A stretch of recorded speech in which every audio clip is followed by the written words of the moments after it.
Retirement की उम्र में खड़ी कर डाली 2300 करोड़ की कंपनी। जानिए सोनालिका ट्रैक्टर्स के चेयरमैन लक्ष्मण दास मित्तल की प्रेरणादायी कहानी।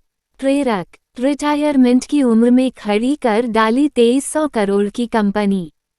जानिए सोनालिका ट्रैक्टर्स के चेयरमैन लक्ष्मण दास मित्तल की प्रेरणादायी कहानी। Laxman Das Mittal set up 2,300 crore rupees Sonalika company at retirement age।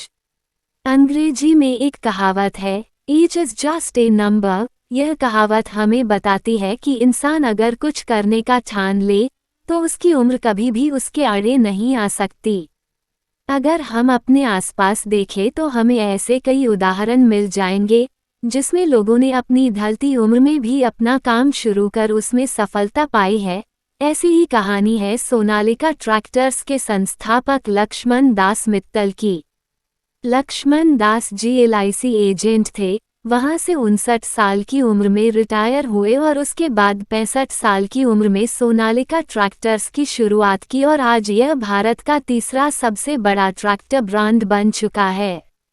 जानिए लक्ष्मण दास मित्तल की प्रेरणादायी कहानी। जन्म 5 अगस्त 1931, होशियारपुर, पंजाब। शिक्षा पंजाब यूनिवर्सिटी से अंग्रेजी और उर्दू में MA। वर्तमान पद chairman Sonalika group. Net worth 2300 crore. कौन है लक्ष्मण दास मित्तल? लक्ष्मण दास मित्तल सोनालिका ग्रुप और सोनालिका ट्रैक्टर्स के चेयरमैन हैं। इनका जन्म 5 अगस्त 1931 को पंजाब के होशियारपुर में हुआ था। इनके पिता हुकुमचंद स्थानीय मंडी में अनाज के डीलर थे, इसलिए उनके परिवार की आर्थिक स्थिति सामान्य थी। उनके पिता उन्हें हमेशा से ही पढ़ाई के लिए प्रोत्साहित करते थे। इन्होंने पंजाब यूनिवर्सिटी से अंग्रेजी और उर्दू में MA की पढ़ाई की और अंग्रेजी में गोल्ड मेडल हासिल किया। पहले एक बिजनेस में हुए थे दिवालिया। अपनी पढ़ाई पूरी करने के बाद 1955 में लक्ष्मण दास ने LIC एजेंट के रूप में अपने करियर की शुरुआत की।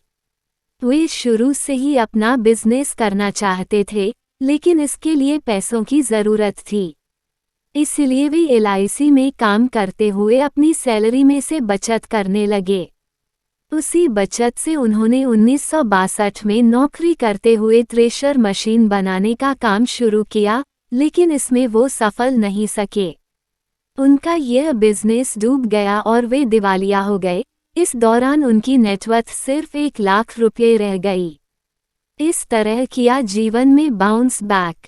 थ्रेशर का बिजनेस डूबने के कारण उनके परिवार की हिम्मत जवाब दे गई थी, लेकिन लक्ष्मण दास में अभी भी बाउंस बैक करने का जज्बा बाकी था।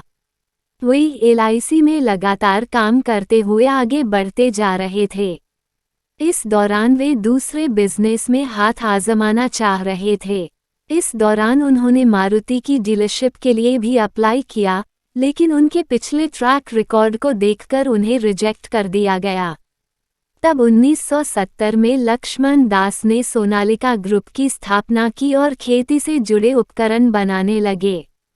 1990 में वे LIC से डिप्टी जोनल मैनेजर के पद से रिटायर हुए। लगातार मेहनत करते हुए लक्ष्मण दास ने 1996 में सोनालिका ट्रैक्टर्स की शुरुआत की।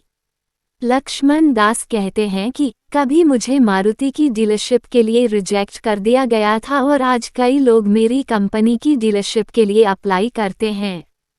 आज सोनालिका भारत का तीसरा सबसे बड़ा ट्रैक्टर ब्रांड बन चुका है और साल भर में 3 लाख से ज़्यादा ट्रैक्टर्स बनते हैं।